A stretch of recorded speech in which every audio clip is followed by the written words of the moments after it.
One विभाग पक्षर plastic मुक्त करने लक्ष्य नहीं वन विभाग कार्यालय परिसर में एक सचेतनता रैली को जिला सूचना लोकसंपर्क अधिकारी मनोरंजन सुतार प्राणी तत्वावधारक ललित मोहन साहू प्रारंभ में सबुज पताका देखाई शुभारंभ करते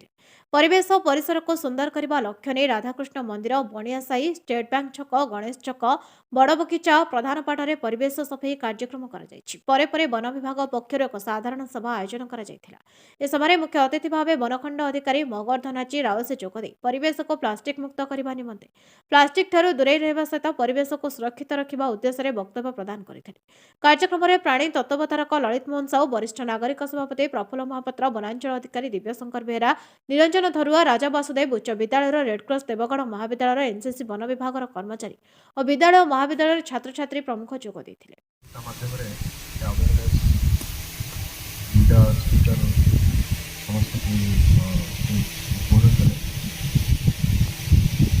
चार्टा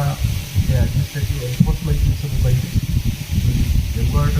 जिलार आईडीपी हूँ प्रधान पार्टी आम सब क्वार्टर बाहर लोक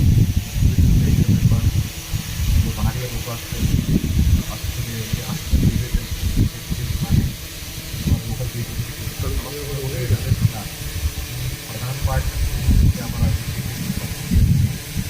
देवगढ़ टिकेश्वर गुरुंग रिपोर्ट न्यायवती टीवी।